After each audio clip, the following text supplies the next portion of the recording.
In the name of Allah, the Beneficent, the Merciful, I bear witness that there is no God but Allah, and I bear witness that Muhammad is his messenger. Brothers and sisters, first I'd like to thank Sister Ruby Muhammad. It's always good to hear from the sisters. And the more we encourage women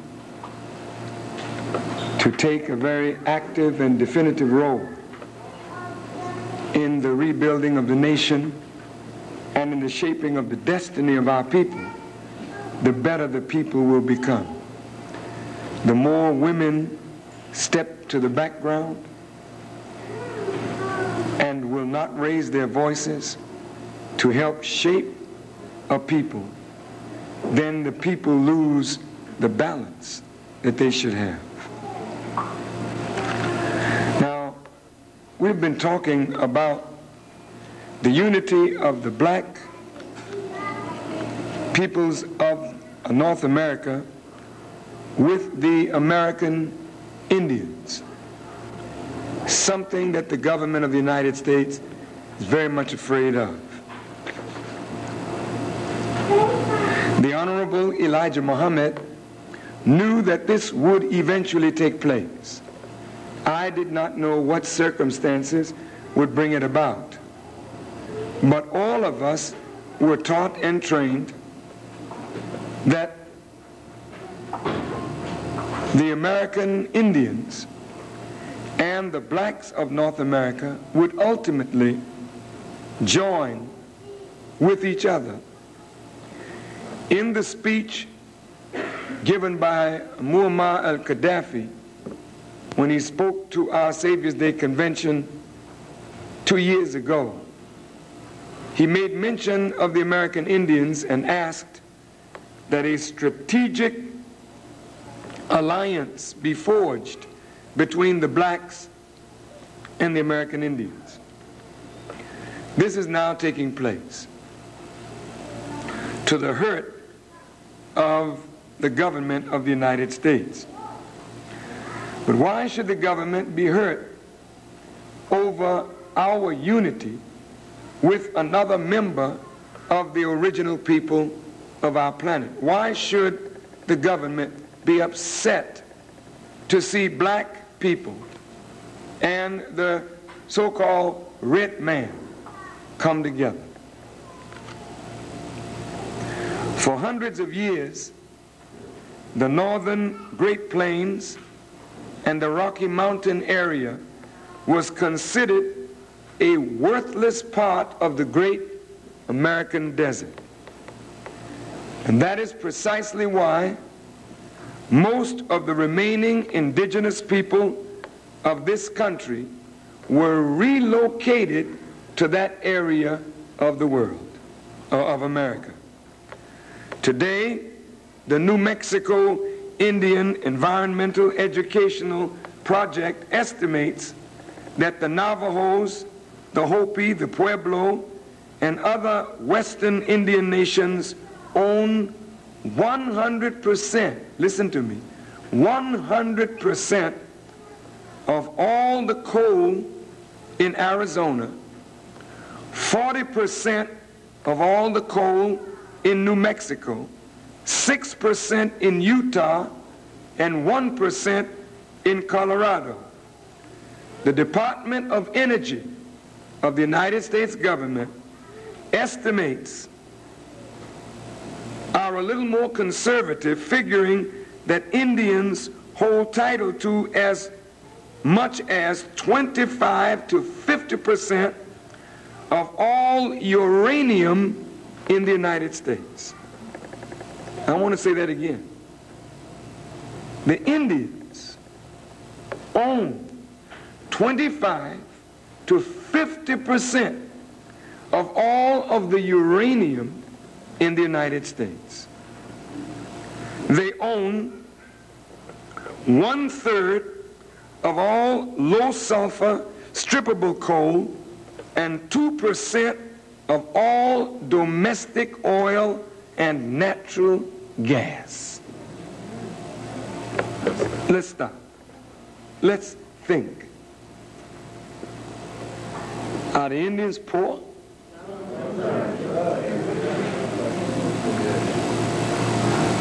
Let's go back over those figures again. They own 100% of all coal in Arizona. Not 90%, 100%. They own 40% of all the coal in New Mexico, 6% in Utah, 1% in Colorado. They own 25 to 50% of all the uranium in the United States. 1/3 of all low sulfur strippable coal, and 2% of all domestic oil and natural gas. Now, brothers, if you look at what America produces in oil, if we owned 2% of all the oil and natural gas in this country, would we have some money? Yes, sir.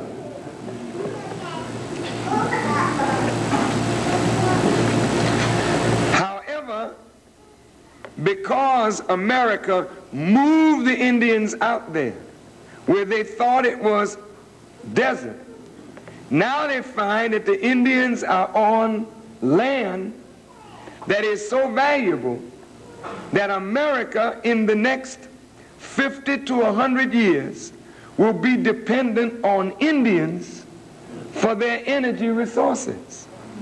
Now, America doesn't want to be in that kind of position. So, the developing of the West and its natural resources is a story of conquest, broken treaties, corruption, and murder on such a vast scale that it can only be characterized as genocide. Now, this is not what Louis Farrakhan is saying. This is what government records reflect.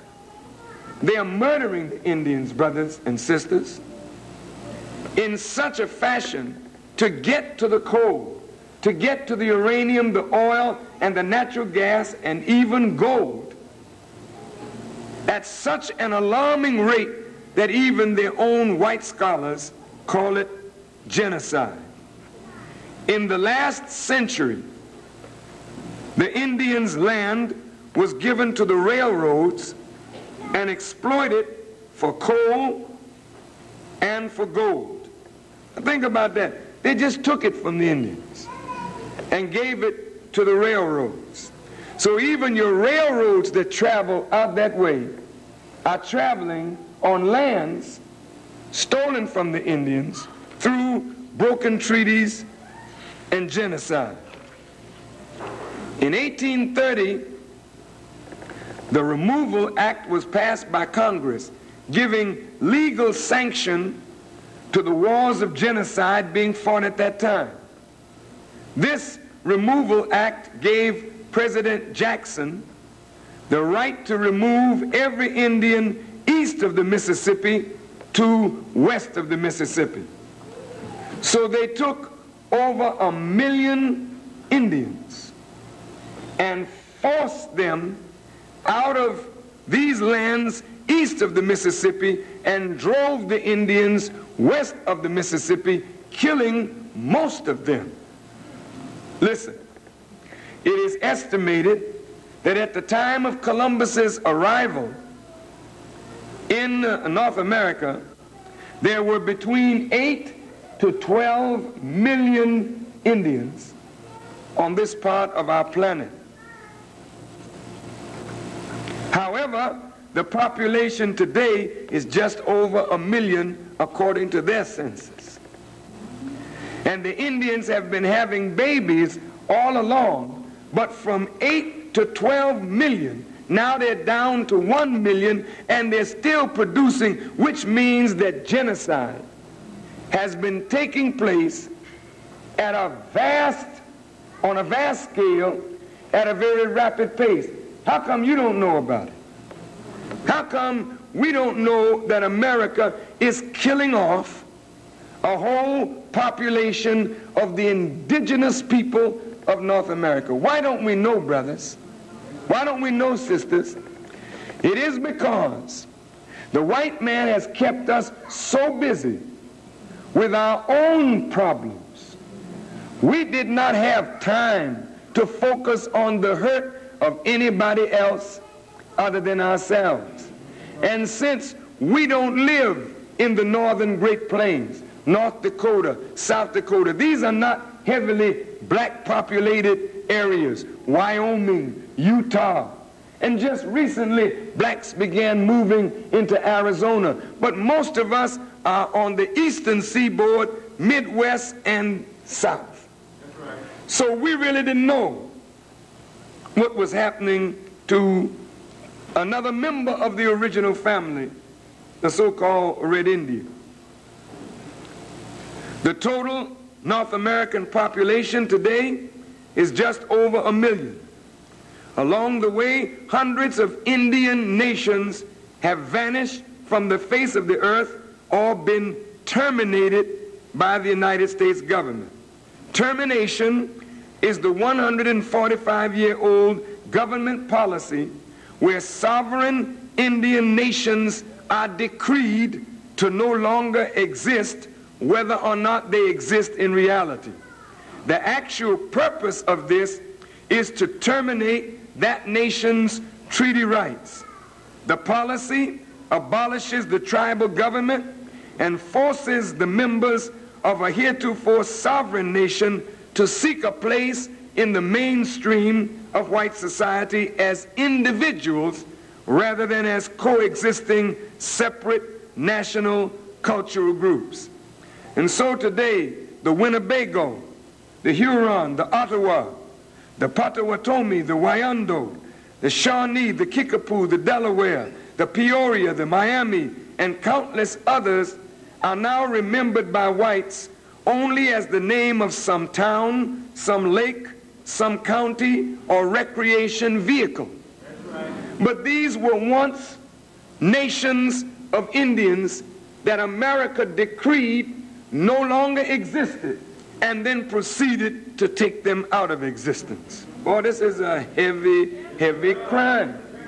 Now, when the Honorable Elijah Muhammad says to you and me that the white man is the devil, you don't have to get angry with him and call him a teacher of race hate, because what they did to you and me is sufficient to say these are wicked people. But then when you add what they did to you and me to what they did to the Indians and what they are still doing to them and to us, brothers and sisters, if we don't wake up and organize quickly, do you realize that you are on the road to extinction right now yourself? Do you realize that even though you don't have oil, you don't have coal, you don't have uranium, but the white man knows you have something that he fears, and that is your ability to reproduce. You didn't hear me.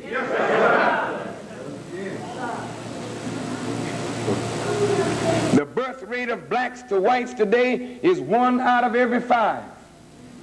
1 out of every 5 children born is a black. Do you know what that means? 20, 30 years from now, if we continue to produce at the rate that we're going, 20 years, 30 years, 40 years, 50 years, we will begin to outpopulate white people in this country. They're having problems having babies. So they're developing fertilizing agencies for white women to fertilize them, while at the same time they're developing drugs to kill your fertility. They're afraid of you. The Bible teaches you this. In these words, sisters and brothers, they say in the scripture, come, let us deal wisely with them, lest they multiply and join on to an enemy of ours and come against us. Well, the Indians make no bones about it. They don't like white people. You're a little different. But just let's suppose you recognize that you got more kinship with the Native Americans than you do with white folk. And you begin to see that you have common suffering, common destiny, common history, common root in civilization and in your origin in the world, and begin to unite with the Indian, then you will have a greater power to come against your enemies. Because when you unite with somebody that owns 50% of the uranium, 2% of all oil and natural gas, lands with gold in it, and since you have gone to school and gotten the technology that can be used to mine out of Indian lands with care for the earth, the coal and the uranium and whatever else is needed. See, your technology will be different from the white man's because of his greed. He doesn't care about the earth, but because we are natural to the earth, we do care about the earth. Therefore, our science and technology would be used in a much different way than the Caucasians. In 1887, the DAWES, D-A-W-E-S, Allotment Act was passed.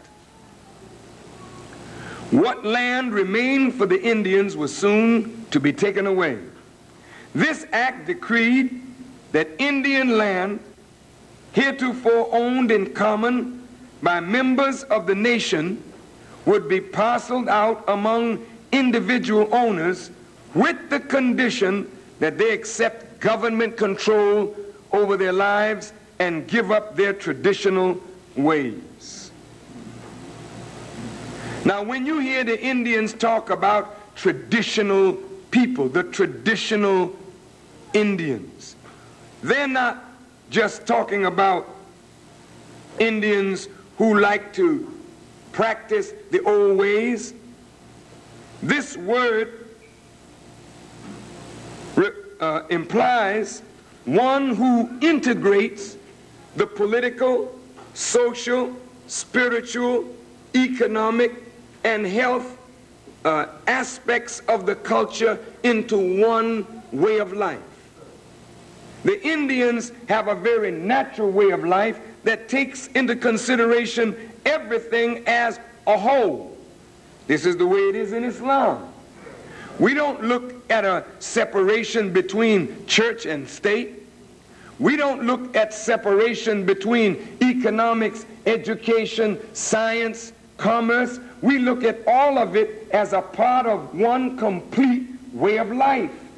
So there's something very basic in the nature of the Indians and their traditional ways, and the nature of the black man and their traditional ways. Any of you that have ever traveled to Africa, how many of you have been to Africa? May I see your hands? Those of you that have been to Africa, if you have gone in among the tribes and you look at their medicine men, they call them witch doctors, right? You laugh on television when they show you a witch doctor with a rattle in his hand doing something. You say, oh, look at that man working his mojo.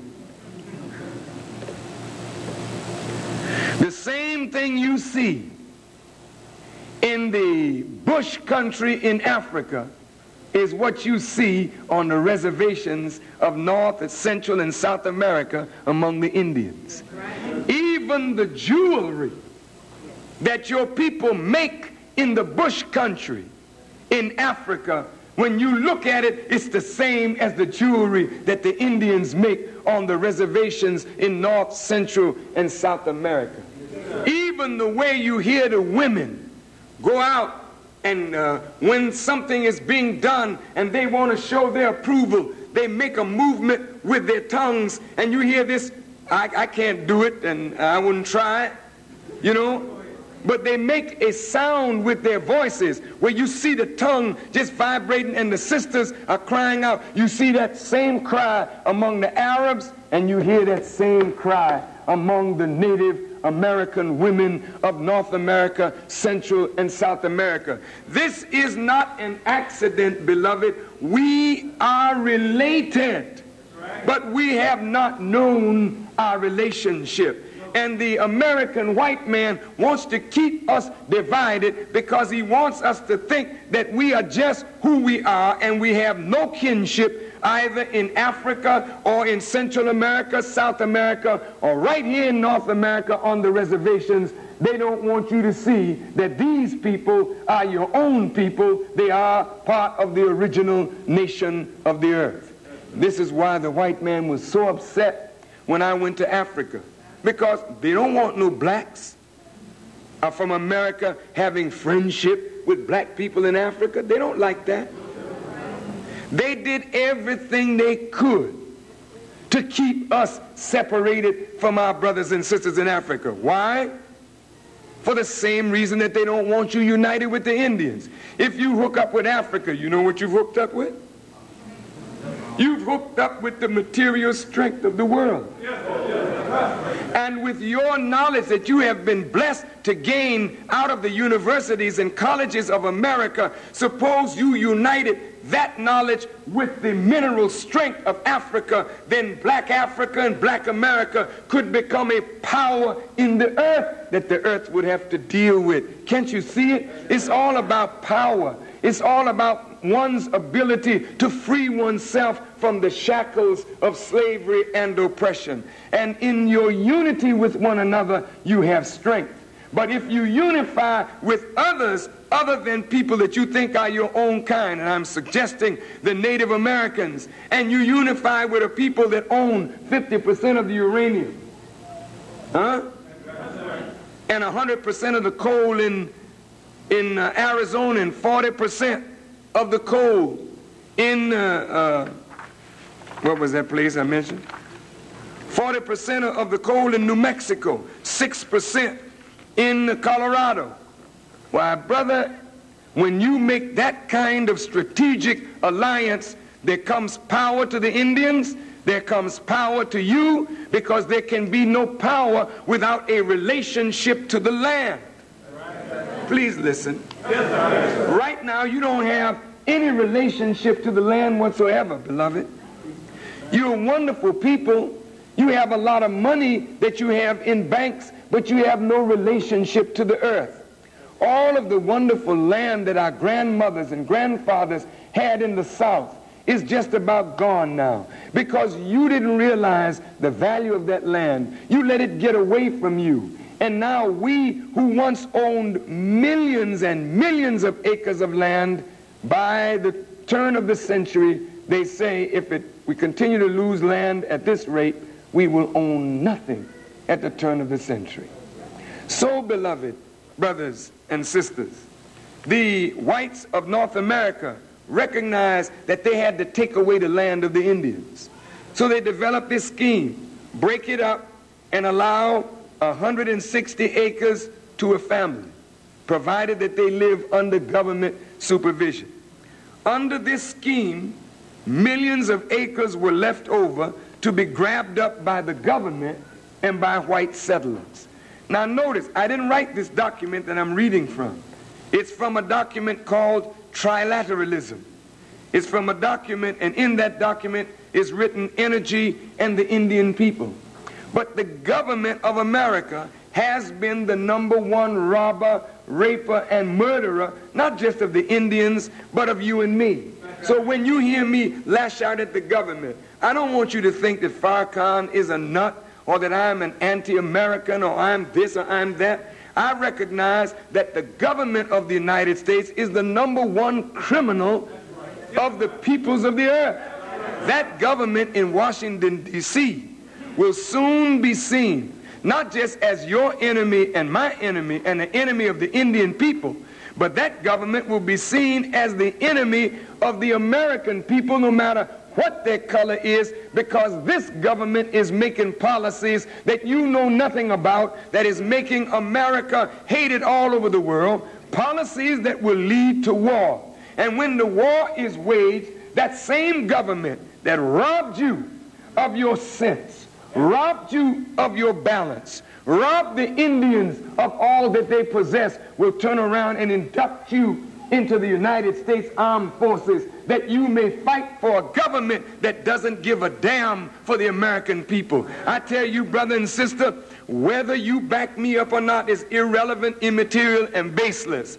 I know that somebody has to pull the cover off of this government, and if I have to do it by myself, I will do it with the help of Almighty God, because if this is not done, America is going to hell like Pharaoh, like Rome, like Babylon, like ancient Greece, and she will carry you to hell with her. No, let her go to hell by herself. Look at this now.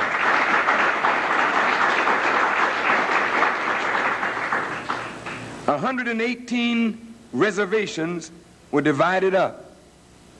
38 million acres were taken outright by the government, while 22 million acres were declared surplus and opened for settlement. Worse yet, Indian owners were forced to sell an additional 23 million acres between 1887 and 1934 because of inability to pay taxes and mortgage payments and the need to pay off debts and support their families. And this is the same reason you sold your land in the South. And who got your land now? White folks. And look at what you sold it for. And look at what they've done with the land. And if you tried to even buy back 1 acre, you would pay more money for 1 acre than you got for 100 or 1,000 acres. You and I and the Indians have been stripped of our birthright. And your birthright is some of this earth that you can call your own. Now look, by 1934, when the Dawes Allotment Act ended, Indian people had lost almost 2/3 of their land, 90 million acres. Indians, I'm going to repeat, had lost nearly 2/3 of their land, 90 million acres. But that's not all. When the Bureau of Indian Affairs examined the remaining Indian lands, 14 million acres were found to be critically eroded, 17 million acres severely eroded, and 25 million acres slightly eroded, but not a single acre of the remaining 56 million acres of Indian lands was judged to be uneroded, meaning that the Indians were now settled on land that was eroded to a serious nature or to a slight nature, but not 1 acre of land that they live on is actually good land. Now that's a hell of a thing to do to a people. And now, after they've taken everything from the Indians, now you've heard that up in northern Arizona, they want to move the Navajos off of land that they have used for centuries under what they call a Hopi-Navajo dispute.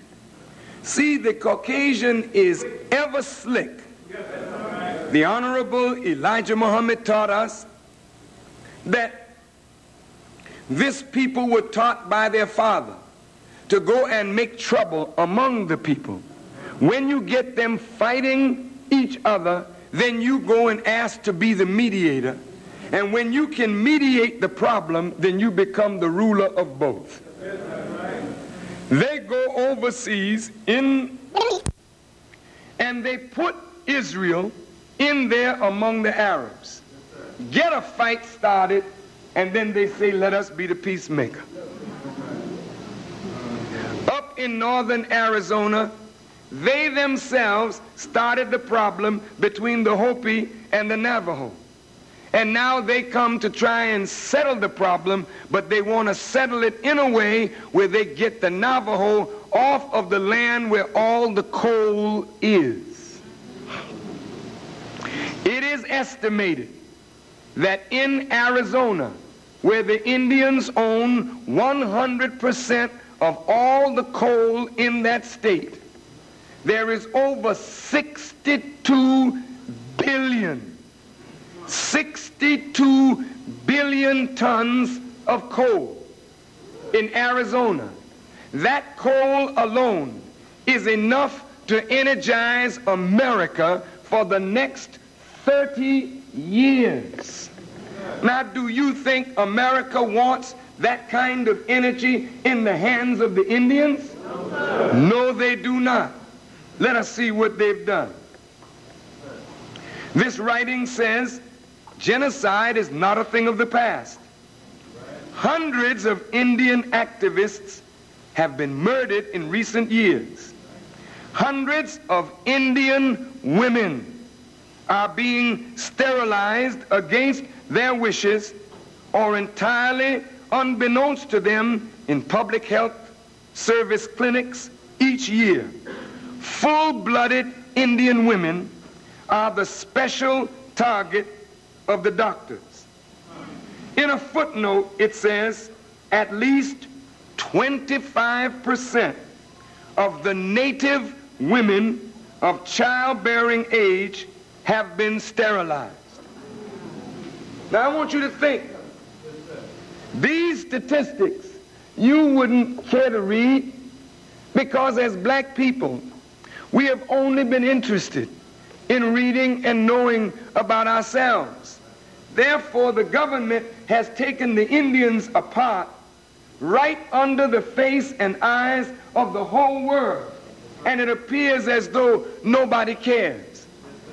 25% of these native women have been sterilized, and according to what Juanetta Lone Wolf told me, in some areas it is as high as 80% of the women have actually had their tubes, you understand, tied where they can produce no more offspring, so that when they become old and die off, and by not producing on the land, the whites can come in and take the remaining land from them. This is going on right at this minute as I am talking to you, and you hopefully are listening to me. This is very, very, very sad. From colonial times through the present, Indian children have been forcibly separated from their families, shipped off to boarding schools and foster homes to be raised as whites. Therefore, you will meet many Indians today. Some of them have never seen black people. Some of them have hostility toward black people because they were told by white people in this country the same thing that European women were told by the American soldiers before you got there, that you had tails. And Indians have told me what whites have told them about blacks, that we had tails, that they should not associate with us because we were murderers and uncivilized and uncouth and drunkards and dope dealers.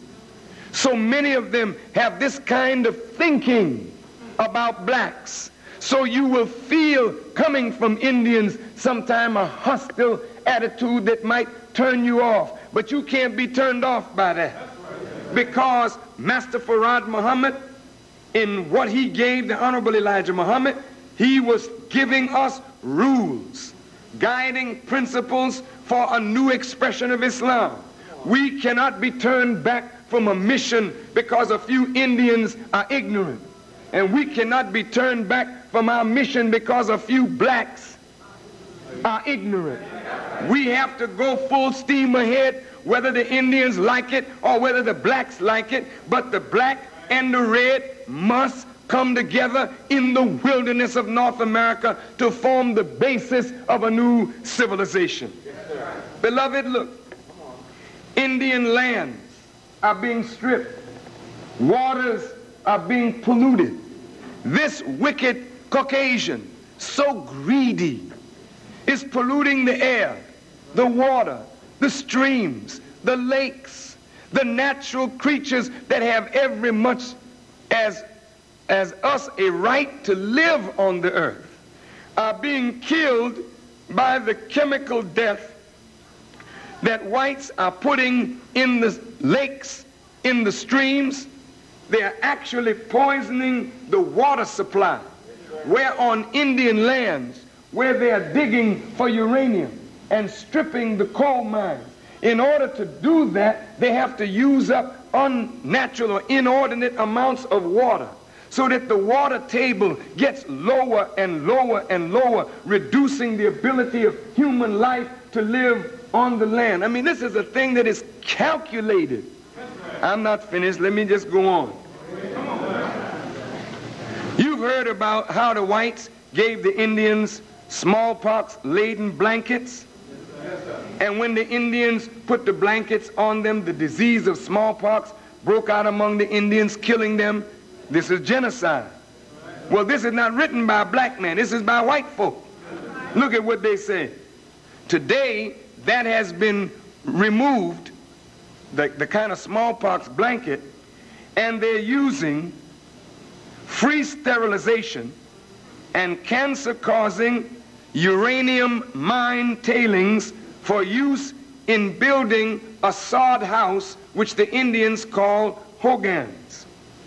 Look, when you mine uranium, when you get the uranium out, you leave tailings behind that has radioactive particles in it.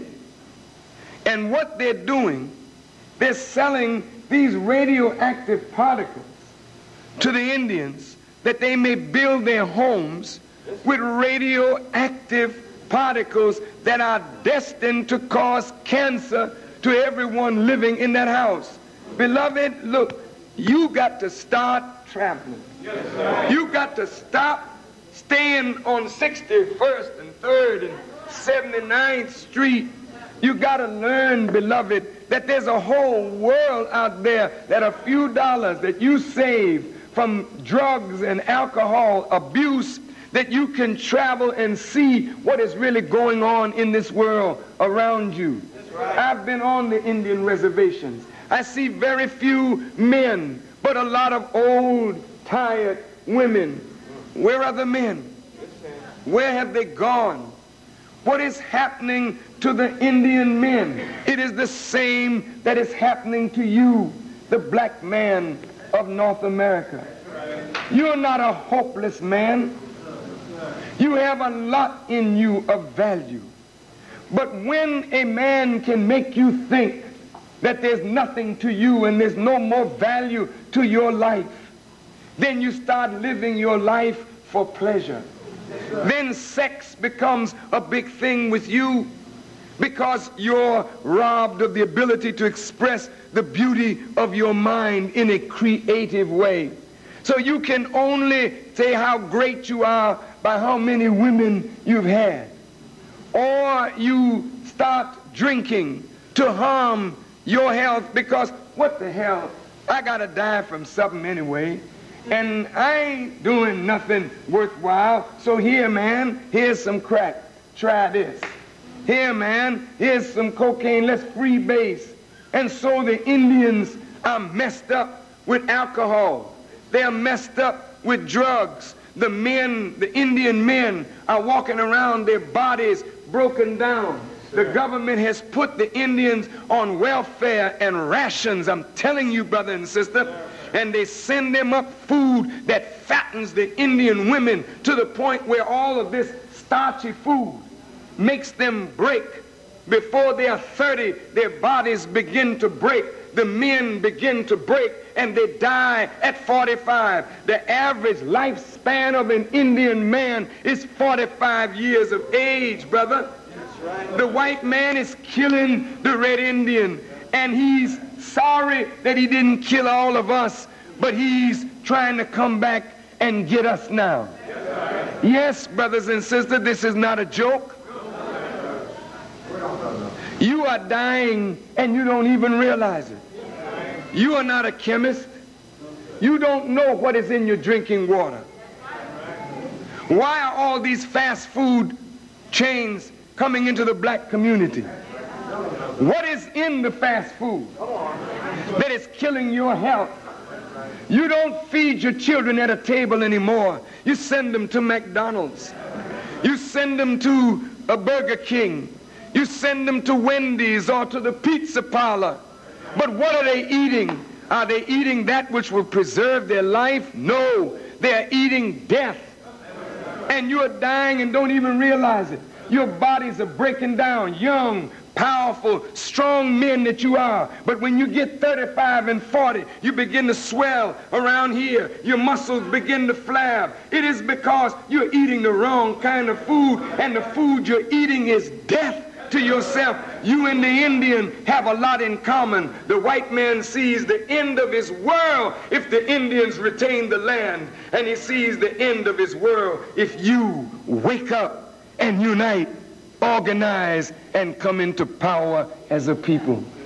And so, beloved, they do not intend to share America with you, nor do they intend to share it with the original owners that had it. They intend to take the last remaining lands of the Indians because it contains the last energy resources of the United States. And now, my beloved brothers and sisters, I don't want to take too long tonight because I am exceedingly tired. I think I just jumped back into this a little too fast. But if I don't stay long with you tonight, please understand, I'm not trying to shortchange you, but I got to keep some kind of balance on myself because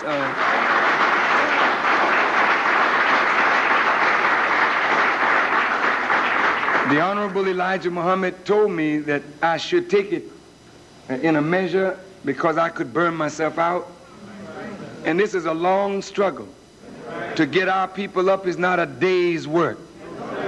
It's not a lifetime work. It's generations of work. We are going to live and die and pass this mantle on to our children and our grandchildren. But maybe 4 generations down the road, you will see a great people coming up if we do our job during the time that God has blessed us to live. And so, beloved brothers and sisters, but particularly the brothers, I want you to get away from thinking that you are inconsequential because you don't have a college degree, or because you've had a little time in prison, or because you've had some unfortunate circumstance in your life and you begin to think, well, there's nothing to me, so I can drink and nobody will care. Or I can take crack and nobody will care. And even if I die, who will care? No, brothers. You are very important to the struggle of our people. Young and not old, but young and those maturing. I don't call you old because there's no such thing. You consider yourself old, that's because of the chronology of this world. You don't live long because you live under so doggone much pressure. It's just such an unnatural and unhappy life for all of us that we are lucky to live to be 70 or 80 years old. But the Honorable Elijah Muhammad wanted to slow down the traffic into the grave by helping us to eat better, to think better, and to be more positive about ourselves. Now, I'm going to conclude this section by saying that, you know, when you look at the Indians, you are looking at a people that have suffered and are suffering like our African brothers and sisters in South Africa. What the government has done, look at this. Formerly under the Department of War, now under the Department of the Interior, they set up the BIA, the Bureau of Indian Affairs. All the robbery, all the murder, all the evil practiced against the Indians comes through the Department of the Interior of the United States government, administrated by the Bureau of Indian Affairs through what is called tribal councils. Now, what the government did, they set up among the Indians what they call tribal councils. They pick the leadership, just like they do in colonial times. And these tribal councils, they set over the people, the Navajo, the Hopi, and all the other Indian nations. They're ruled by tribal councils under the Bureau of Indian Affairs. These tribal council leaders are the hand-picked, if you will, handkerchief-head Indians. This is a generalization, and no generalization is absolutely true. There are some members of tribal councils that are like Gus Savage and others, that will fight for you, but they fight against such overwhelming odds till you didn't even know that the fight took place.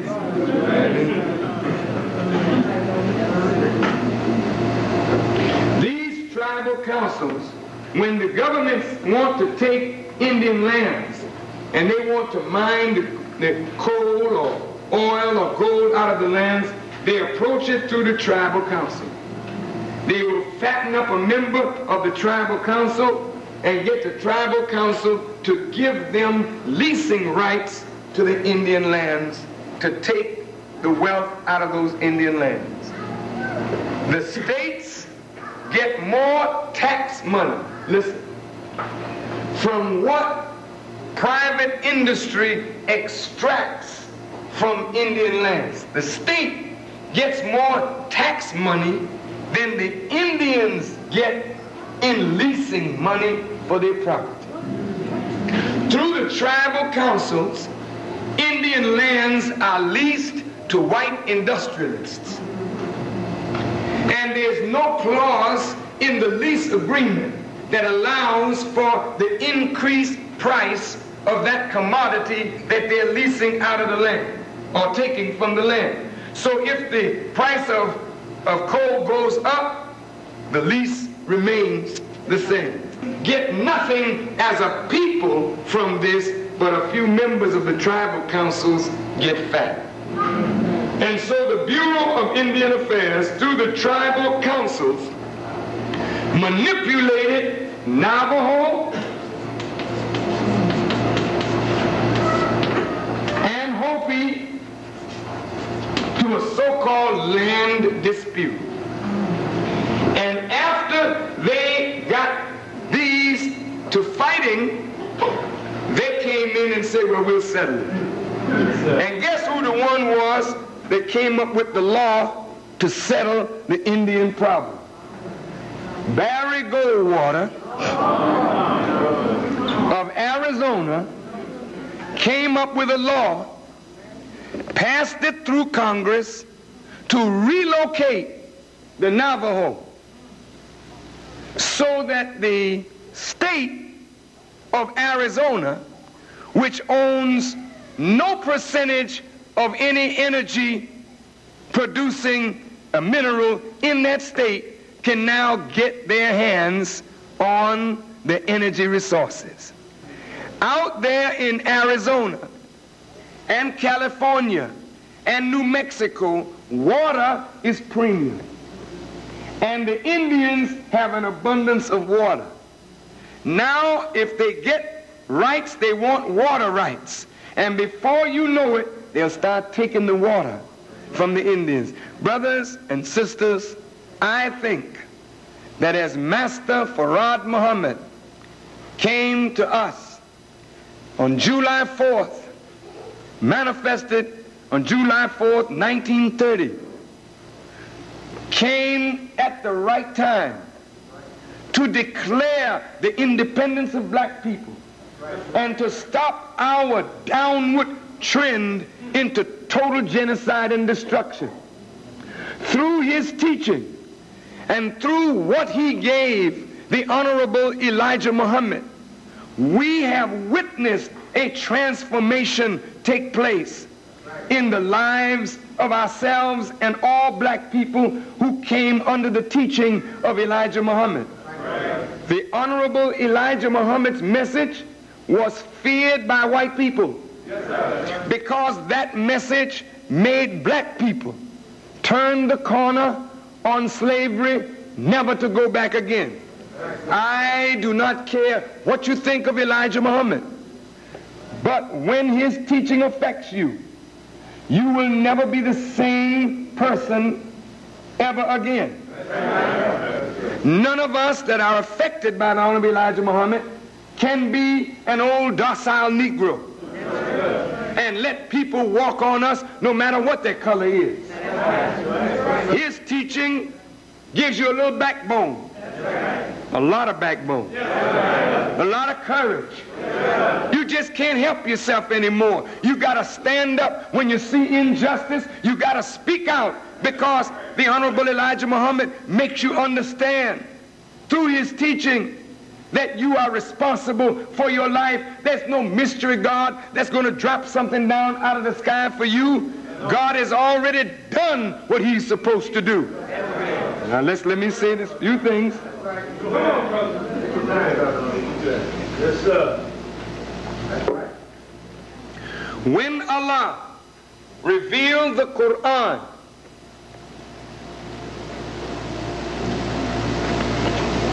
and said through Jibreel to Prophet Muhammad, this day have I completed my favor on you and perfected for you your religion and chose for you Islam as your religion. When he ended the revelation of that book and said, I've completed my favor on you, Muhammad, then that meant he completed his favor on man. I've given you, man, all that you need to return to your prime position that you once held before the fall of Adam. I've given you an example in Prophet Muhammad, peace be upon him, that if you follow his example and follow this book, you can return to the pinnacle that you once held before the fall of Adam. So there's no sense for you to start combing the skies looking for a mystery God to come and aid you, because God has already done his job by you. But the problem is we have not done our job by God or by ourselves or by one another. This is why you continue to suffer. You continue to suffer because you fold your hands as though nothing can be done, and you wait on a mystery God. I say, beloved, in the spirit of the Honorable Elijah Muhammad, unfold your hands. And don't say nobody can fight City Hall. That's why God revealed the book for us to tear down all the city halls and government houses of the world as long as they are unjust. And so I sue the president. I don't care nothing about Mr. Reagan being president. I know he's a powerful man. I know that. I know he can make it very hard for me and for us. But I don't fear what he can do, because there's one bigger than him that can make it real hard for him. In fact, is already making it hard. Let me say this.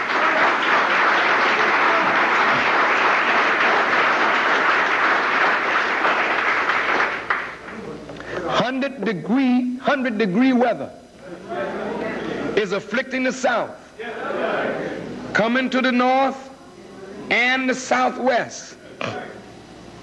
Cattle dying, farms burning up, chickens, yeah. But I want to deal with the cattle, because I heard the Honorable Elijah Muhammad say that we would see unusual weather, unusual rain, unusual snow. He said there would be unusual heat, where the sun that would belch out its rays from 10 to 30,000 miles from its surface, that the sun would scorch the earth. Look, and that the cattle would look up at the sun, gritting their teeth, asking Allah if they could speak, "Why are you doing this to me? I have not sinned against you." But Allah will say to the cattle, "I have to burn up the earth that you depend on, and dry up the water that you depend on. Not because you have sinned against me, cattle, not because the earth has sinned against me, but the white people that live on the earth, if I allow them to fatten you up, they will take you to the market and get a big fat price to keep their wicked world going. So I must kill you in order to kill their economy." Yes, he said this in a public speech. And now we are looking and witnessing his words come to pass. I don't know what you think of the Honorable Elijah Muhammad, but all I can say is I see the man's words coming right in front of my face. I can't doubt him. I know that he was born in Georgia. I know it not because I know it. I know it because that's what they told me. He was born in Georgia and only went to the 4th grade of school. 3rd grade, thank you. As the eldest son of the Honorable Elijah Muhammad. And that man with a 3rd grade education met a man, Master Farrakhan Muhammad. I don't know who you would call him. I don't know what we would call him. But I know this, that what he taught Elijah Muhammad made him a superior man. And what that man taught us made us superior men and women. So even though I know that Master Farrakhan Muhammad was born in 1877 on February the 26th, as the Honorable Elijah Muhammad taught, and I know that he, Master Farrakhan Muhammad, is not the originator of the heavens and the earth. But I also know that by the permission of the originator, a man like that came into powerful wisdom and power. A wisdom and a power that enabled him to protect Elijah Muhammad in the midst of his enemies and to protect us in the midst of our enemies, even though he was a natural man born of a natural woman. I give all of the praise to the originator of the heavens and the earth, but I bear witness that that man, Master Farrakhan Muhammad, who taught my father, the Honorable Elijah Muhammad, was a great man and the greatest of human beings, because I don't know any other human being who could come to North America by himself and start a movement that 55 years later, with all the opposition against it, it is still coming up, and the black man is rising and the Indian is rising, and the thing that he told us about, a wheel in the sky, they don't have to say he lied about that, because it's above your head tonight. Go on out and look at it.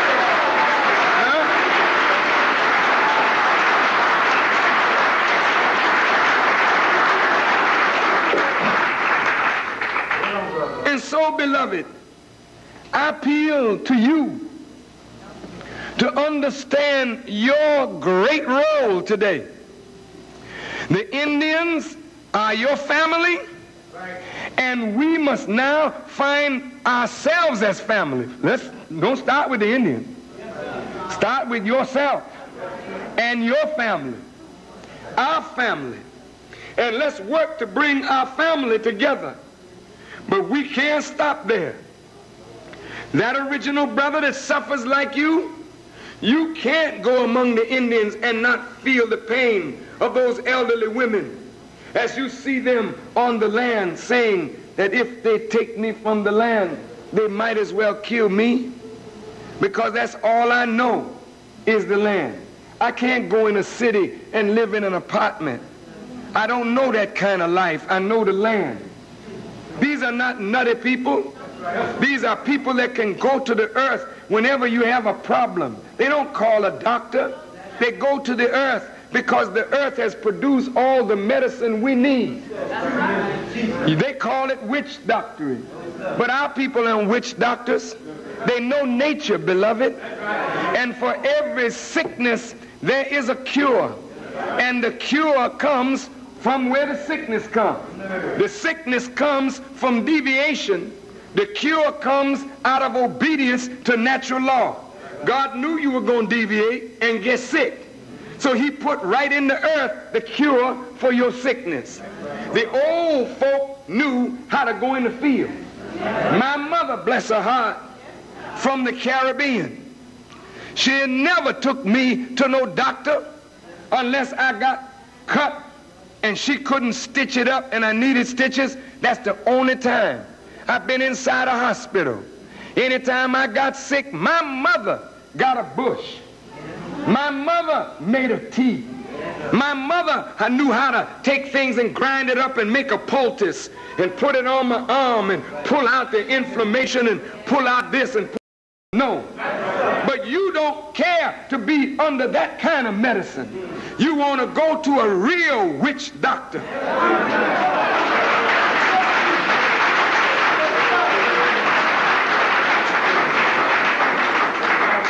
A man that gives you drugs to stimulate a natural process, but then in stimulating the natural process, bringing about a healing in one sense, they continue the deterioration of the cells in another sense, because synthetic drugs are not good for your body. You are not synthetic. You are a natural creation of Almighty God, and it is only nature can heal nature. And this is why you're suffering from cancer, because of the manipulation of chemistry by a wicked scientist. And because of this, we are dying at a very fast pace. I'm saying this, that I'm growing to love the Indians as I love myself and my own people. I am growing to love them. I didn't know that I was going to be this kind of man. I didn't know it. But I remember when the Honorable Elijah Muhammad moved to Mexico, bought a home in Mexico, planted a part of his family in Mexico. He knew they were black, but he grew them up among the Mexicans. Now they speak Spanish like any Mexican. At first, they had to undergo insult because the Mexicans realized their hair was different. Their color was different. But when they got in with the Mexicans learned how beautiful these children of the Honorable Elijah Muhammad were. And they grew to love the Honorable Elijah Muhammad's children. And now I can go to Mexico, and there's one son that the Honorable Elijah Muhammad have. He's so popular, you just call his name, and everybody in the town knows him, because he's just that kind of man. He can sit down to a piano, never took a lesson in his life, and play anything that you hear on the radio and sing like Stevie Wonder and all of them put together. I mean, he's just bad. Yes, sir. And they love him so in Mexico, and that's not all he got, but that's his entree. You understand?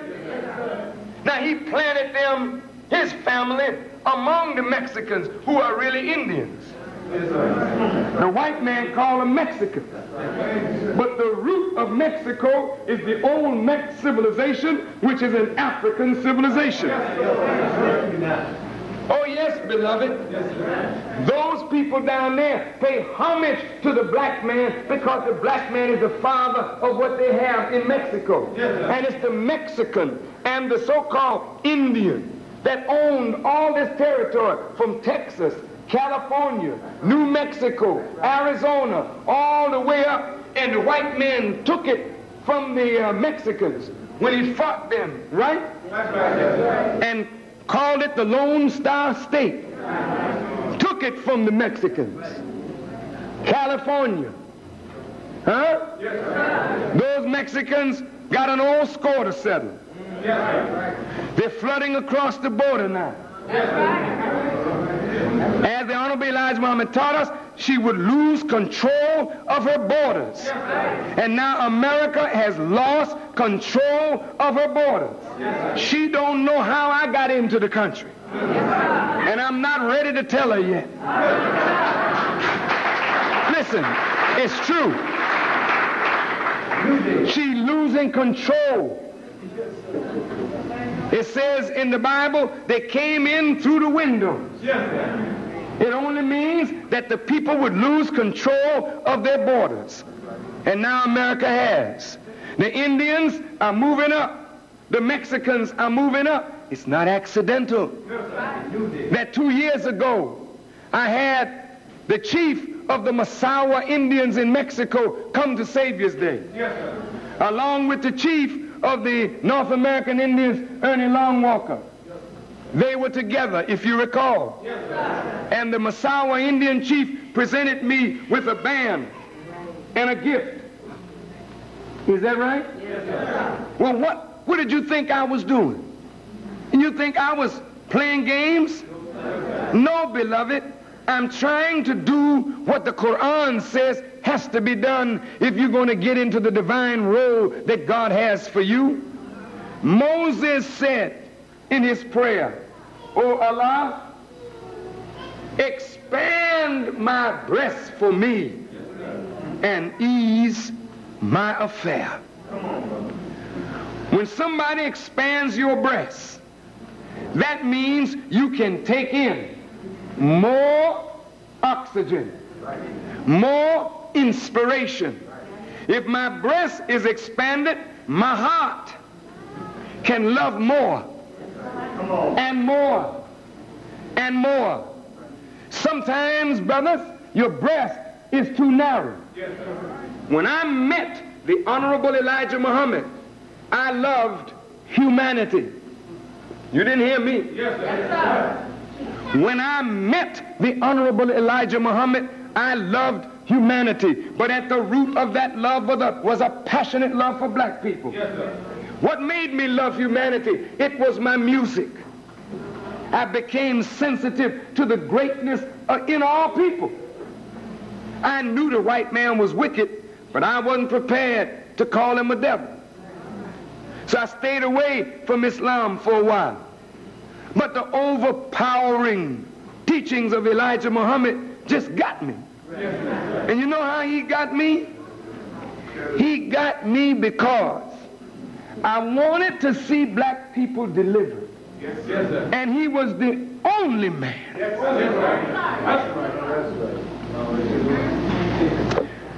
Brother and sister, the only man that not only loved us enough to do it, but knew how to do it. I couldn't resist him, Brother Emmanuel. I could not resist him because I love you. I didn't know how to serve you even though I loved you, but I knew that that man did. So I made up my mind that I would serve him in his effort to revive you. And from the time that I became his student, my breast was narrowed from all of humanity to the black man of America. Come on, brother. Break it down. And so my whole face changed. I looked different. My mind was on the black man. I began to dislike white folk for what they did to black people. And I was on the road. Eric Lincoln told me one day, "I'll make a great Muslim." I said, "Why do you say that?" "Because I don't believe no Muslim could hate white people more than me." So I knew he didn't understand. Because he felt that hating white people was a prerequisite to being a Muslim. That's far from the truth, brother. If you think because you dislike white people, you can be a good servant of Allah, you're out of your mind. Hatred of a people is not any prerequisite for being righteous.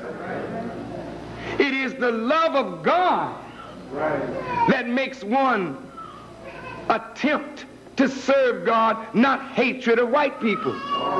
So if you tell me I hate white people, therefore I know I can be a good Muslim, I say, no, sir. You can't be no good Muslim just because you hate white people.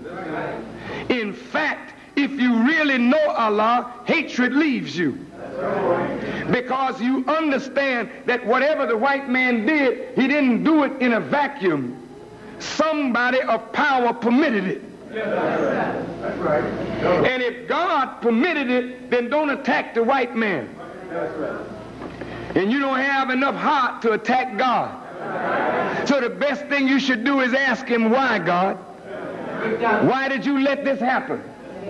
And God would tell you, if he spoke to you and he's speaking to you through those of his servants whom he has taught through the Honorable Elijah Muhammad, the reason this happened to you is because one of your fathers rebelled. You rebelled, and you wanted to do things your own way. And when you want to do things your own way, God don't fight you, because he respects you. He gave you free will, and he allows you to exercise it, but you have to pay the consequence when you rebel against his guidance. He don't force you. He don't say to you, servant, now you know I'm God, and you have no right to disobey me. After all, boy, I brought you on the planet. He said, if this is what you want to do, son, go ahead, try it out. I can tell you before you go, son, that this is the results. But you don't believe me anyway. Go ahead, Brother. So go ahead, son. Yes, sir. I'll be here when you get back. Isn't that what the prodigal son was all about? He said, Daddy, I want to go.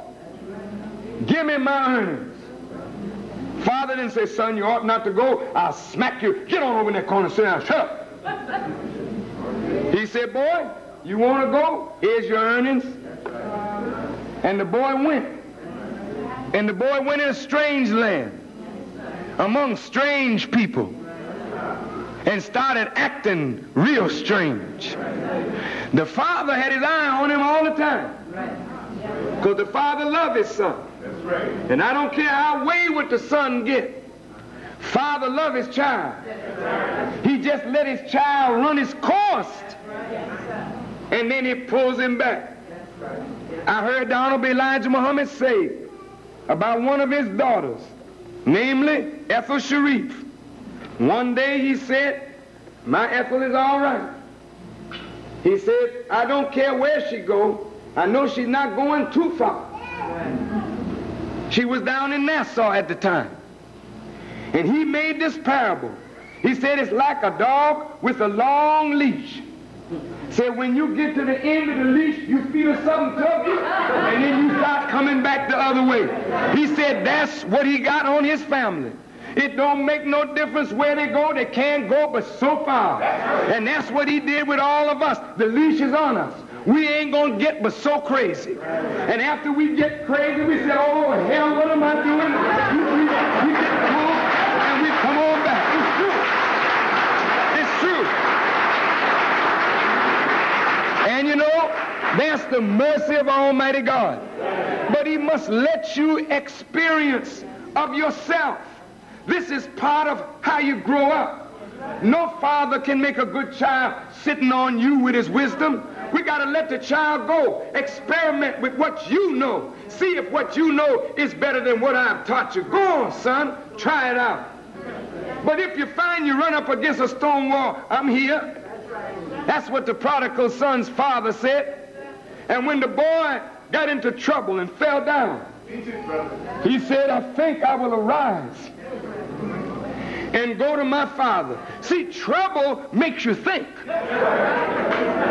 You don't think when things are going right.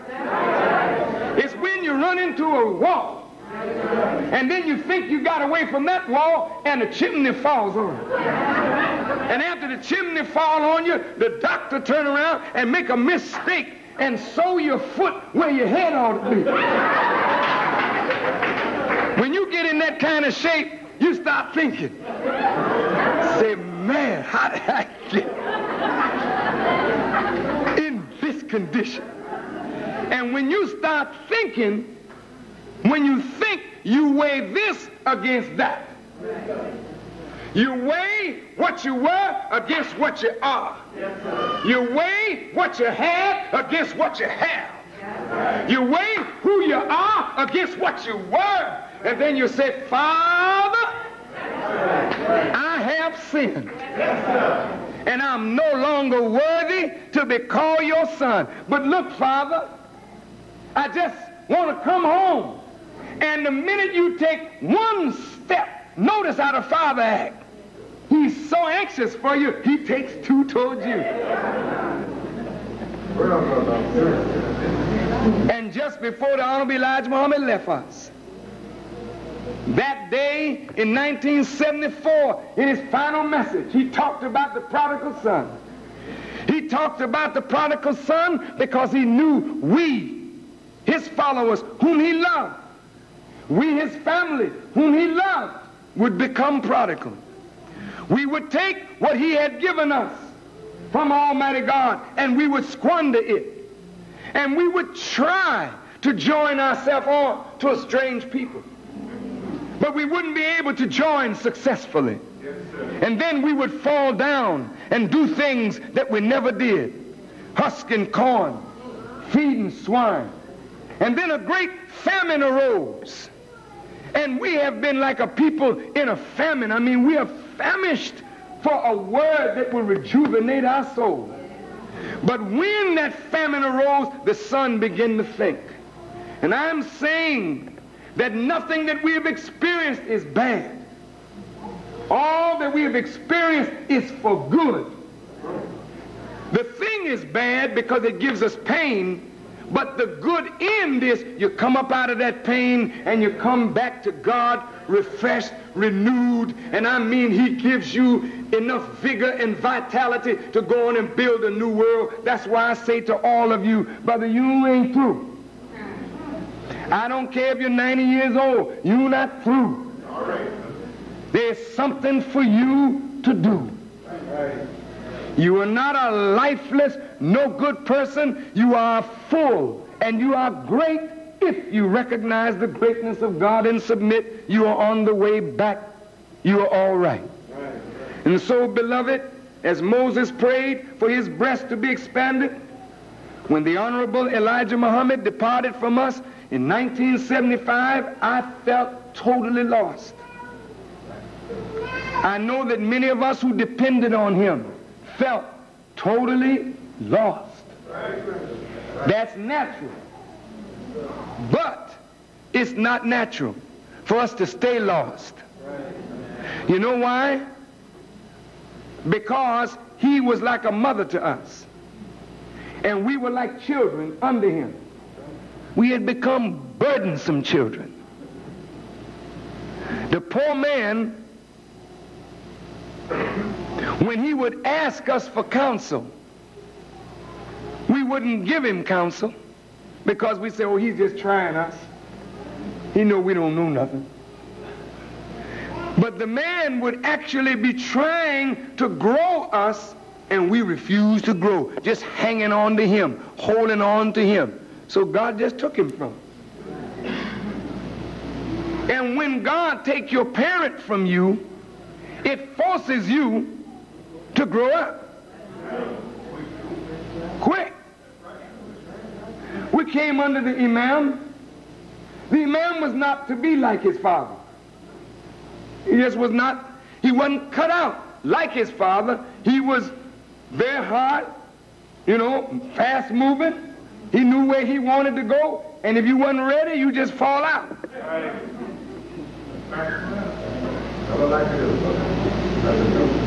And so we were getting them knocks. Then we couldn't run to the messenger and ask him, you know, can I have the apostle? My car broke down, or the apostle, or can I get? He wasn't here. I mean, I remember one day I was looking at his picture in my home. In fact, I was walking up the stairs. His picture was at the head of the stairs, and I kind of looked at him a little narrow-eyed, you know, like when you're displeased with somebody. And I looked at him and said, now you know I loved you, and you know I was faithful. Why didn't you leave me something? You know what I mean? I'm telling you honest the truth, what I thought. And if I'm wrong, then, you know, I'm confessing in front of everybody. But I said, you know, I was faithful to you. I said, you didn't leave me nothing. And here I am, I'm scuffling. I don't know what's going on. And I started looking at the Honorable Elijah Muhammad as though he did me wrong. He never did me no wrong. That's right, brother. But I had to wake up, and when I woke up, I went right back to the picture. Not that the picture's life, you know, but sometimes when you're crazy, you know what I mean, you talk to pictures, you know?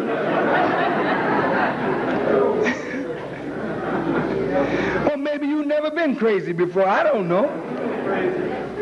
But hell, I was crazy, that was all. The picture can't hear me. It can't hear. You can't hear no picture. Pictures don't mean nothing. It's just a remembrance of the physical side of a human being that was before the physical side and is after the physical side. So we don't bow down to nothing physical or flesh. I mean, you just it's silly. That's why you don't see no pictures in here. And you ain't finding no pictures of the divine being. See? You don't know, you don't worship pictures. You don't get a statue of some great person that you love and then bow down to a statue. This is madness. That's why I said I was crazy. I was just talking to the picture. No, the picture couldn't hear. No, the picture couldn't talk back. But I was really talking to myself. And that's really kind of sad too. But you know, brothers and sisters, it took a few years, but I woke up. And you know, when I woke up, I said, oh, Father, thank you very much. I said, he didn't leave me buildings. He didn't leave me money. He left me the most precious of all of the gifts that he could give. It was the same gift that Master Farrakhan Muhammad left him with. And his family can bear witness, as I have heard the children of the Honorable Elijah Muhammad say, that when Master Farrakhan Muhammad met him, he was like in a shotgunner house. You could walk in the front door and look straight through to the back door. And I heard them say that it was a pot-belly stove or something. And the father, you know, as he began to grow, he would tell the children that one day they would have money. One day I will be able to give you this, and you will have beautiful cars, and you will have all of this. And they looked at their father and said, Daddy sure can tell it. Because they didn't think that he could actually, this would actually happen. But with that word, Brother Muhammad, and the spirit to see our people lifted up, that man took a word and built all that we see. And one day I sat with him in the home at 4855 that he called the palace. And he said, I was promised pavilions and palaces. And he said, brother, do you know that I used to eat the hull of peanuts? He said, but now I can feed all of you. He said, and from the hull of peanuts, I am now a millionaire. That's what he said to me. He said, he brought me from nothing. I was in the mud. He didn't say this to me. He said this is what he said to me. He said that there was so much mud covering him, it was up to his eyeballs. That's pretty deep in the mud. Others will tell you he was a hopeless drunkard. But one day his beloved wife, I call her my mother too, Sister Clara Muhammad, heard this man and told her husband, I think this is where I heard, told her husband about this man.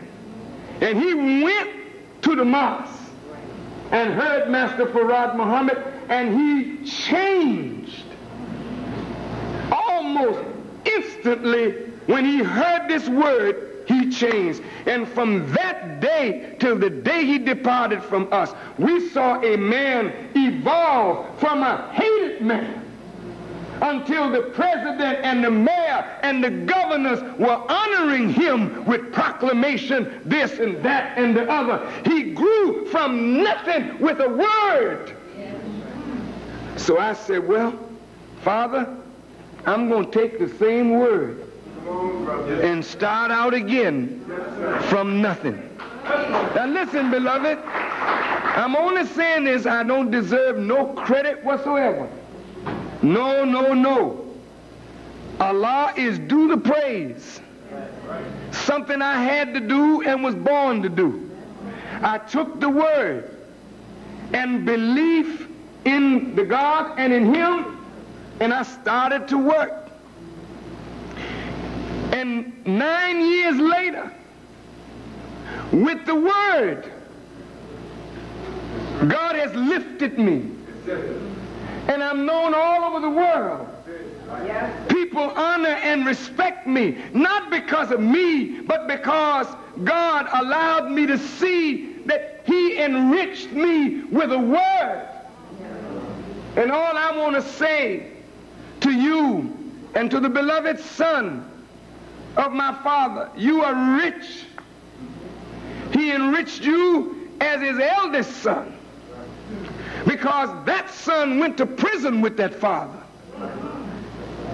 went to jail with him, when there was no crime that either one of them committed. You don't know how that family suffered, and no one is qualified to judge that family, because they went through something that probably none of us could go through with. That's a fact.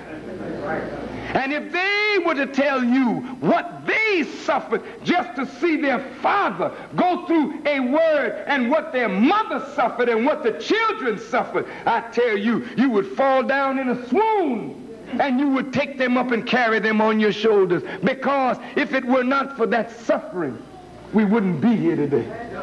Right. And so, beloved, I have proved a point. I have proved that the word, if we take it and don't use it in the baby way, calling names and acting silly or racist, but mature in the word and realize that that word connects us to the truest book ever given to man, which is the Holy Quran. And if we would take the Holy Quran and follow the Quran, and you can't follow the Quran and disrespect the Sunnah of Prophet Muhammad. You can't follow the Quran and say that the man who brought the Quran to us should be disregarded. You can't do that, because Prophet Muhammad taught the Muslims how to pray. He taught us how to make a connection with the Lord of creation.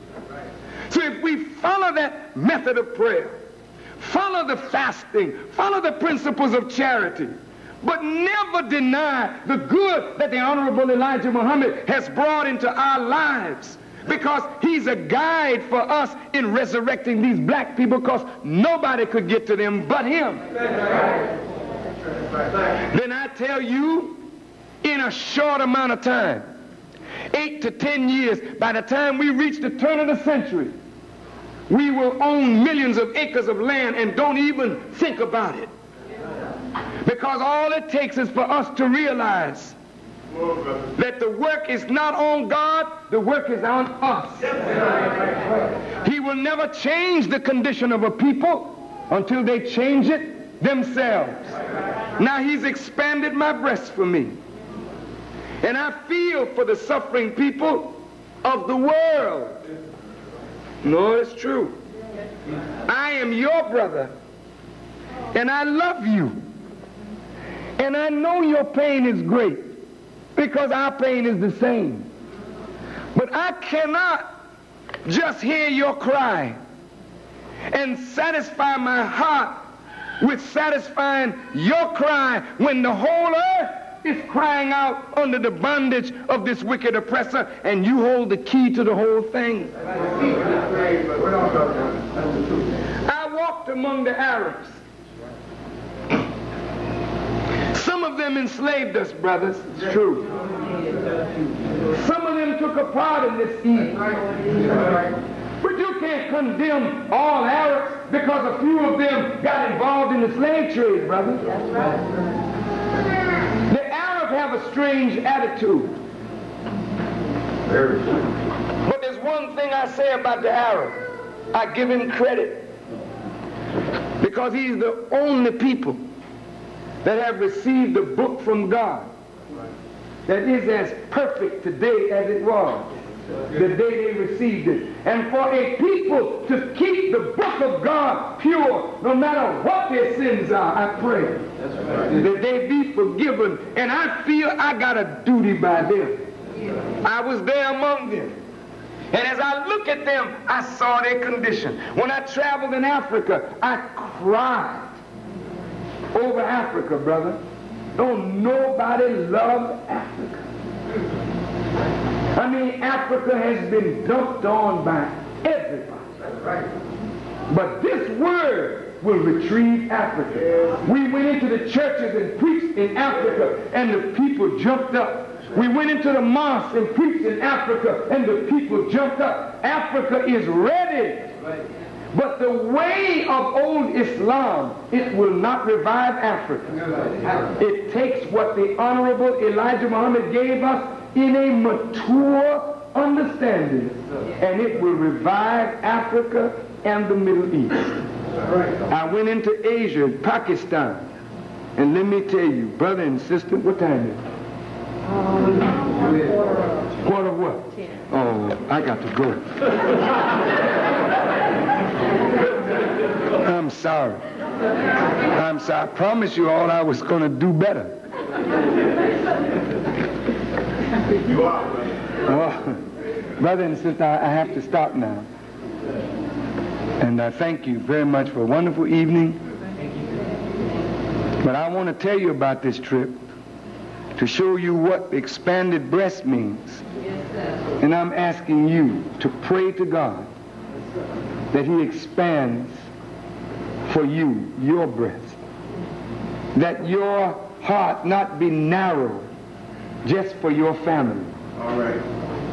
You know what I mean? Your particular family, where if your family is fed and the next door neighbor is unfed, you don't feel the pain of your neighbor. Let us expand the breast. That you feel the pain of a suffering woman who grieves tonight because her daughter got raped by a crazy young black person who is made sick by a sex-mad society, and he raped this girl and killed her. And now another mother grieves because her son lies dead because a group pounced on him and beat him to death. Your heart should expand for the mother whose child is in prison tonight. A young person that just went to jail for really nothing and could be turned into a homosexual in that kind of hellhole called prison. That's right. Do you feel for your people? You can't feel for nobody else until you feel first for yourself. I already feel for you.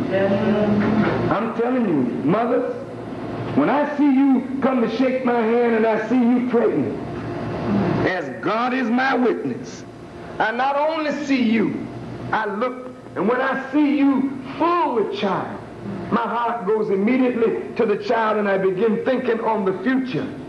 How will it look for this baby 10 or 15 years from today? We got a lot of work to do. Right. But after you get finished loving your people, you don't run out of love. You don't run out of love. Did you hear me? Yes, sir. Ask the mother that got one child, and that child is your heart. How many of you are like that? You got one child, and that child just moves you so much. And you think that if you were to get pregnant, you don't know what you will do, because I don't know if I could ever love another child like this. Go and get pregnant. And when that next child comes, see, don't your breast expand. You not only got milk for it, you got more love than you thought you had. And get another one. And go get another one. And as many babies as God bless you to have, He blesses you with enough love for all those children. Is that right? So it is. So it is with a man whose destiny is to serve humanity. As you begin to love your people and you see other suffering people, God expands your breast. So that the Mexican babies cry, I hear it. The Indian babies cry, I hear it. The Arab woman's pain, I feel it. So I know now that the message must be given to all of humanity. And I'll close on this note, that what the Honorable Elijah Muhammad taught is not just a message for black people. If we understand it, it's a message for all of humanity. You know why? All of humanity suffers from a problem of racism. Yes, right. And they have no respect for you and me as black people. When they learn that they came from us, that will help them to rethink their thoughts.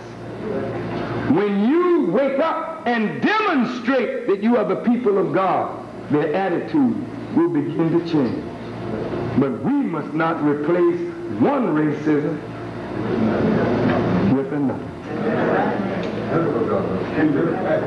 You are not to go around saying, because I'm black, I have entrance into the kingdom. Because I'm right, That's right. I have entrance into God's kingdom. Your blackness don't count where the law of God is concerned. As your Bible teaches you, God is no respecter of persons. So from this day forward, when you hear about the Indians, open your ears. When you hear about, is some water, something dripping on you, sisters? Is that right? Oh, you know what I think it is? I think the great humidity has gone up on that glass and formed condensation, and that condensation is coming down on you to let you know that you need to be cool.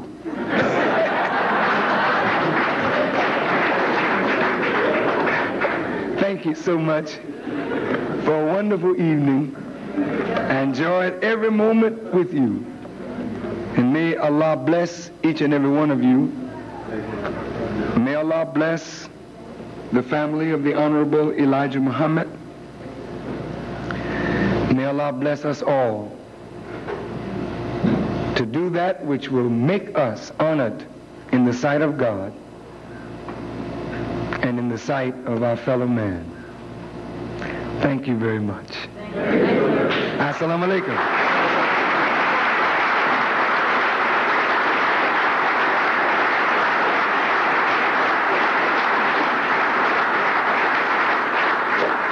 Thank you. And now I think it's time to go. On this coming Sunday, if it be the will of Allah, we'll be back again. I look forward to seeing you on Sunday, and I want you to bring your friends. We hope to have the other air conditioner working or get a brand new one. Sister said, please.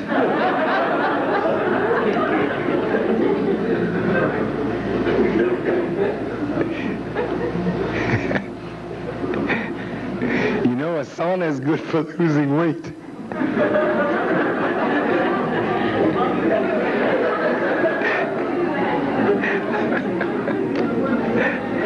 Some of us can't excess water anyway.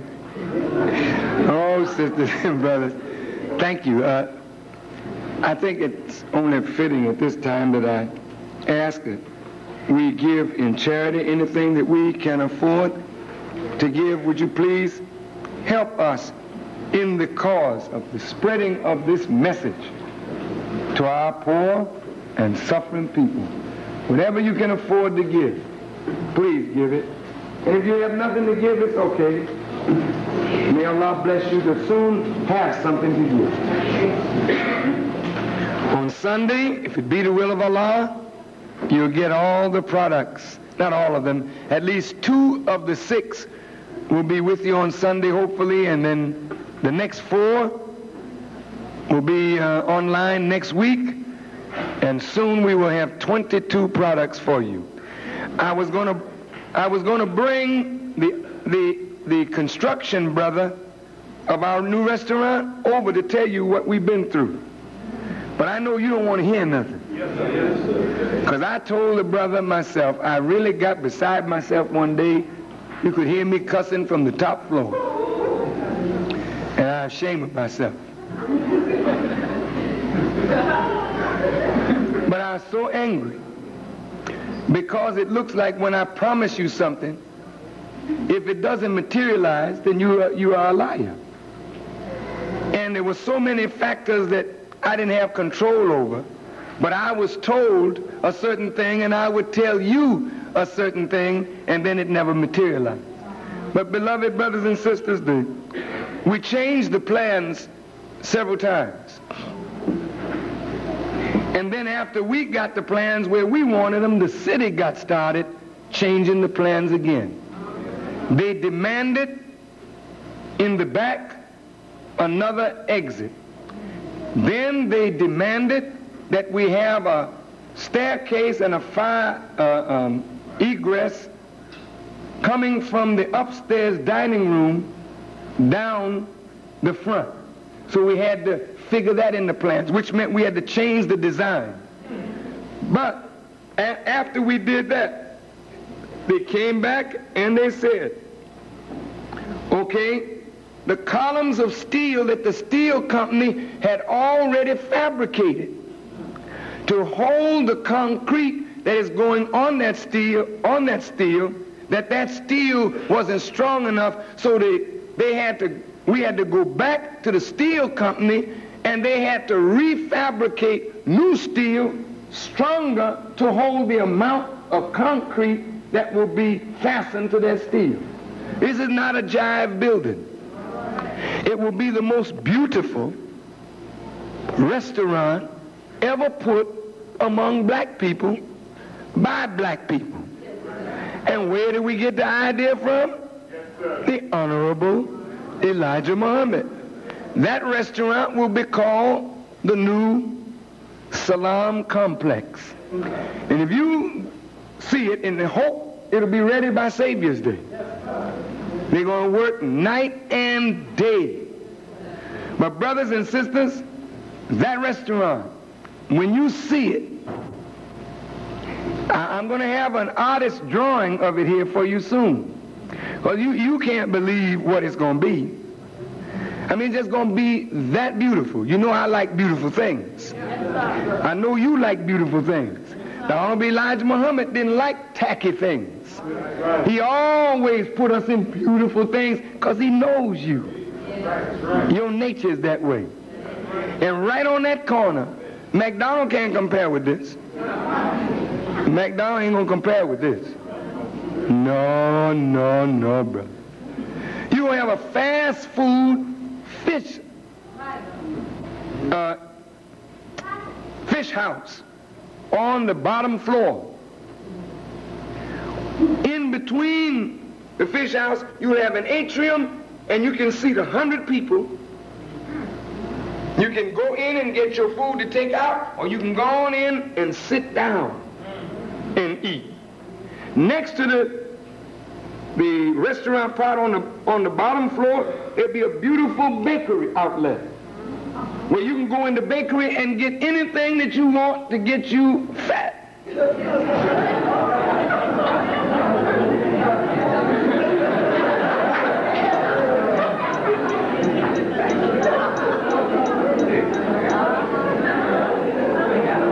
And then you can go next door and sit down and just help yourself. On this side of this property, all the way, there's enough room. We're going to put a bakery factory which will be working 3 shifts, turning out the bean pie, the whole wheat bread, the cookies, and we intend to have bakery outlets. You have jobs. We're going to create the jobs. And then upstairs, you will have a dining room facility that will seat approximately 400 diners. That's not a little small room. You can rent it out for your weddings.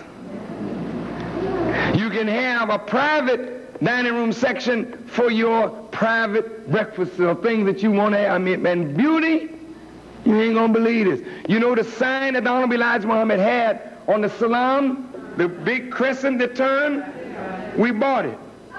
We got it. Yeah? And if it be the will of Allah, we're going to put it right up on that corner, symbolizing we're coming back alive again. Huh? Across the street, we're redoing the parking lot, putting a beautiful sign on the parking lot with neon lights pointing across the street, telling you the new salon, Blue Seas Fish House, Shabazz Bakery, Happy Dining. And the valet will come on and park your car for you. Then they told us, after they saw the space, they said, you don't have adequate parking. Check that out. If we hadn't bought that block, we would never be able to open. So now we have to tear down where the bar was, which is all right with me. Tear down and build more parking. So we got the permit to tear down and the permit to build up. And so, beloved, it looks like the steel strike is over. They have fabricated the steel already for the first floor. According to what the construction man told me, they're fabricating the steel for the second floor. Oh, this thing is going to be beautiful. Oh, shoot, I just can't wait to sit in there with you, eating that which keeps you thin. Say, he looked right at me. Oh, may Allah bless you all. So wonderful just to have a chance to make you happy. The Honorable Elijah Muhammad don't like to see you cry. He always told me that one day he was preaching and he had everybody just crying. He was preaching on the prodigal son. And he went back home, and Master Farrakhan Muhammad asked him, how did the teachings go?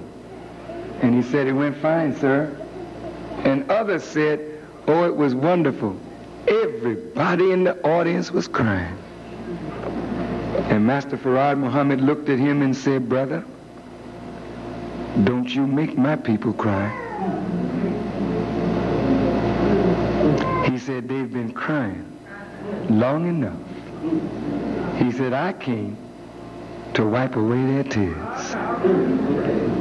And when I made a play called Organa, and I played it out at the Dunbar School, the Honorable Elijah Muhammad slipped into the theater up in the balcony to see me perform in this play. And there's a song that I helped to write with another brother called Look at My Chains. When I sang that song, the people would cry. And the next day, he sent for me. And he said to me, brother, don't you make my people cry. He said, I've come to wipe away their tears. And so I love it when I see you just smiling, because that's the way you are supposed to be henceforth, now and forever. Your tears, you've shed enough. Let's go to work and wipe away our tears and each other's tears, and let's be happy, because when you're happy, you add life and years to your life. You don't need to be sad. There's enough things out there to discourage you. Let nothing in here do that. Yes, sir. Thank you very much. Let us stand for prayer. With your hands in this manner, would you follow me silently in our closing prayer?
And tomorrow night, the Vanguard is having a very special evening for some very special young sisters are graduating into the Vanguard class, and they are having a night with the stars tomorrow night from 4:30 to 8:30.